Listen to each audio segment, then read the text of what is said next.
Hi, everyone. Today, I'm going to show you exactly how you can use RapidAPI to integrate API endpoints that are already on RapidAPI into a custom GPT. This is a fairly simple process, and I'm going to walk you right through it and show you exactly how you can do this. So what I use, and if you're not familiar with RapidAPI, what it is it's a marketplace for a bunch of different API endpoints that people have built. As you can see in here, there's Zillow, fresh LinkedIn profile data, Twitter, there's tons of them. There's thousands of them on here. And what you can do with this is you can actually create GPTs that don't just work in the OpenAI platform. They're actually able to go ahead and, create complex actions outside of the GPT and call the API endpoints so that your GPT is not limited. To make this easy, today I'm just going to show you a few endpoints on a Microsoft text-to-speech API. And what that'll do is you'll be able to use a custom GPT or a GPT that you're building. And you can put in these endpoints within that GPT to be able to convert text into speech. And this one's very simple. It just has a few endpoints. If you go into Zillow, you can see there is a lot of endpoints in here. And don't stress about that because with the power of AI, we're able to really capitalize on being able to copy these functions over and converting them into an open API schema. So what we're going to do first today, I'm going to go to Microsoft Text-to-Speech.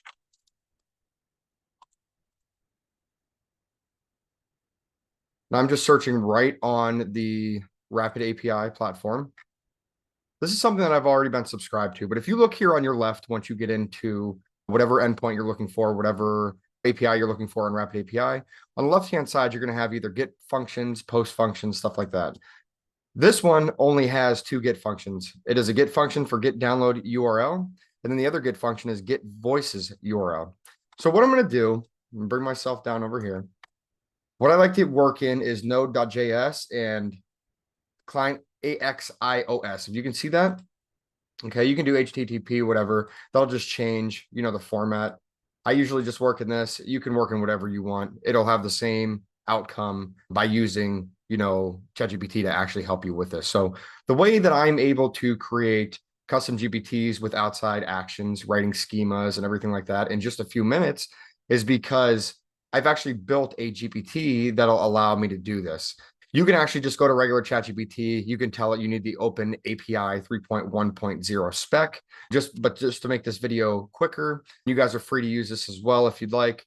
This is what I use, and this is how I'm able to get these done so quickly. So what we're going to do here, I'm going to pull up two screens. That screen, and we'll have this screen. So here we go. This is called Authflow GPT Creator. What this does is this is a custom GPT in the GPT store.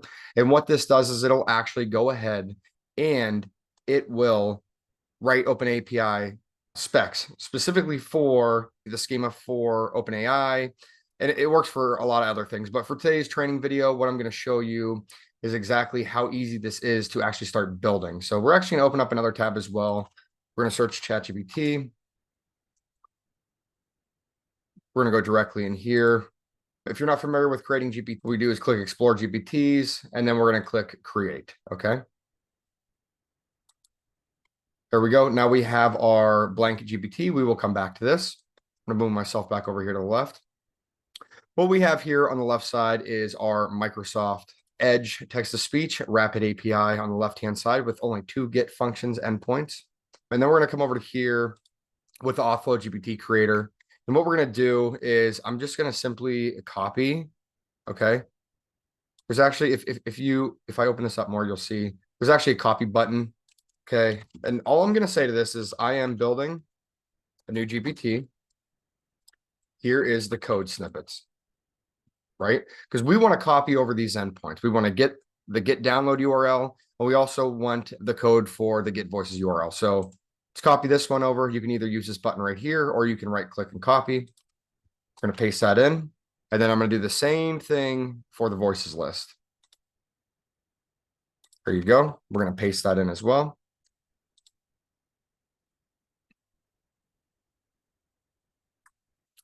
Now what it's telling us is there's actually a paywall on this GPT that we've created.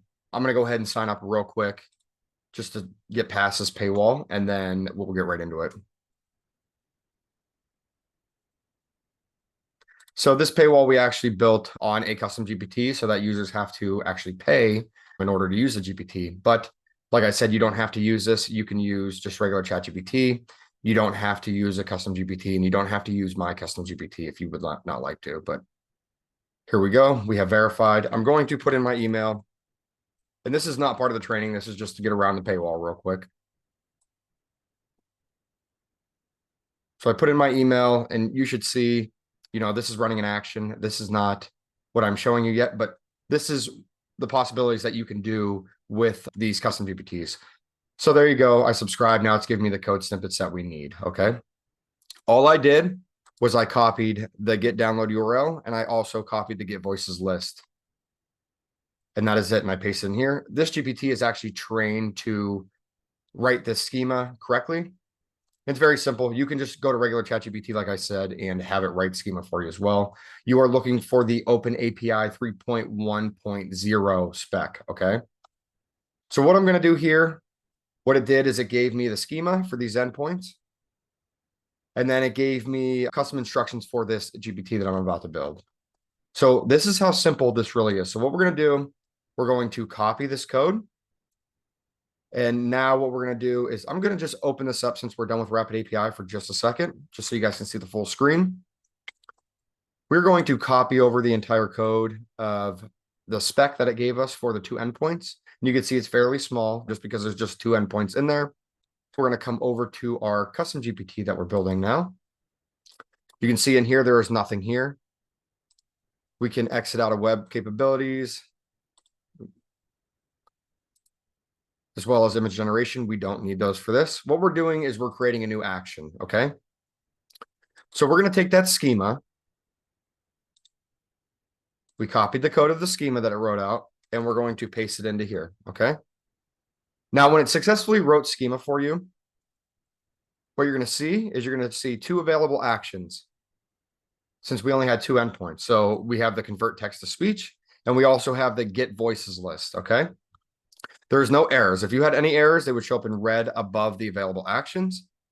Now that is all done with that. You also need a privacy policy, which you can go and create one on Google Sites completely free. Or if you're using this for business use, you can actually have your business manager or whoever create a privacy policy that can work pretty much for everything. So that's very simple. If you need the privacy policy so that you can actually publish this out to the OpenAI platform, the GPT store. So there you go. We have our privacy policy in there. We have no errors. Now, what we need to do with this schema, we actually have to go in and we have to do the authentication. The authentication is very simple. But what I'm going to do is I'm going to do a half screen again for you guys to see. And just bring this down a little bit like this. So what you're going to see here when you're in your RapidAPI is if you look in this code here, you're going to see X RapidAPI key. And then you're going to see this string right here. Okay. What we're going to do is we're simply going to copy this. We don't need any of the, open this all the way up. We don't need any of the asterisks around it. So we're going to copy that. Oops. So we'll copy that. We're going to go to authentication. Everything out of RapidAPI is fairly simple. You're going to use an API key and you're going to do a custom auth type. Okay.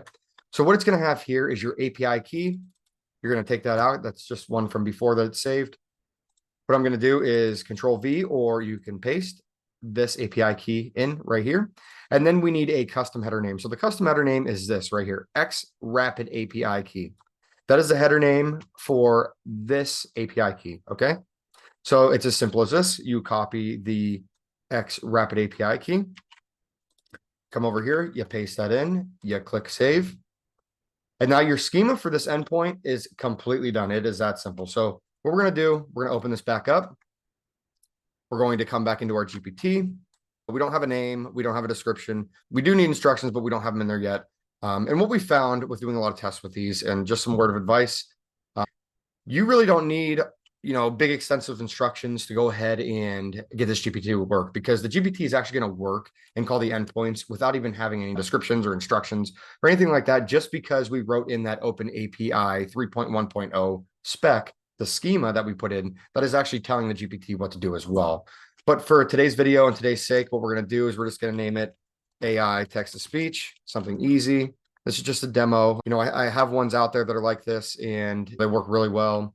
For today's video, just making it very short and showing you guys exactly how easy this really is to work with RapidAPI and how to get these endpoints to call. So we're going to do a description, and the description is just the description of the GPT. And we're going to just say, I convert text into speech. Maybe add a little emoji, microphone, right? Okay. And then these instructions, you would usually have to have like an initial user response or something you want to greet the user with. What we're going to do is we're actually going to take from this GPT, it gave us instructions. So these instructions will say, greet the user. This is what it's going to say to the user. Welcome to our text-to-speech service. What would you like to read aloud for you today? User input handling. And like I said, you really don't need this if you don't want it, but it is good to put it in there. So what we're going to do is we're just going to copy all of these instructions for the GPT. And what these do, these instructions actually coexist with the schema. So it's pretty much about error handling and stuff like that, where it'll actually go ahead and tell the GPT on more of an instruction basis of what to do. So here we go. We copied these instructions. It's as easy as this, pasting them in here. That is done. You do have your conversation starters where you could have something like convert this text into speech. Or you could have one that says, write me, let's just say a story, a short story, and convert it into speech. I'm sure you guys know, all about the conversation starters. That's just stuff that'll pop up here and will actually act as like a conversation starter. Fairly simple. Now we have our actions in here, and I showed you how we created the action. We're going to bring this back over and we're going to go ahead and test this GPT, because as of now, this is pretty much done. So, you can have Dolly create your image, or you can upload your own image. What we're going to do, we're going to say, hey, can you convert this text into speech, right? Oop. What I'm going to do is I'm actually going to save this GPT so you guys don't see it like this. I'm going to save it. I'm going to do only me for now, but you can publish it to GPT Store, anyone with the link, or only me. So we're going to do only me. I'm going to open this completely back up and show you how this GPT is actually working. So here you go. We have this GPT ready to roll. We're going to say, hey, convert this text into speech. Just to get it to start, we could have gave it the text, but I'm just going to kind of go very basic with this. What it's telling us is, welcome to our text-to-speech service. Please provide the text you would like me to read aloud for you today. Also, let me know which voice you would like to use. If you need a list of available voices, I can provide you with that. Okay. So I'm going to say, write me a story that is 50 characters long and has a male English voice.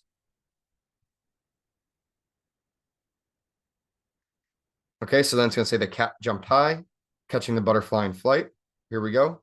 I'll now convert this text into speech using the male English voice. One moment, please. We're going to allow this. And what this is going to do, this is calling that text-to-speech API that we put in their schema. And here you go. You can actually click this. The cat jumped high, catching the butterfly in flight. And you can see that it created the text-to-speech just like that within a GPT. So then we can go a little further and we could say, what available voices do you offer? Oops.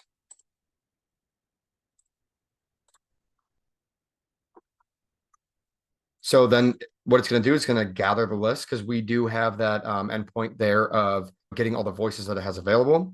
And you can see here that it called the endpoint. It talked to Microsoft Edge text-to-speech on the RapidAPI, and then it's going to give us all of the voices, the languages that this can actually use. So to keep this video very short, that is the quickest and easiest way to integrate RapidAPI or APIs into a custom GPT. So for your GPT to be able to call custom actions and outside actions using API endpoints. If anyone has any questions, let me know. Thank you so much.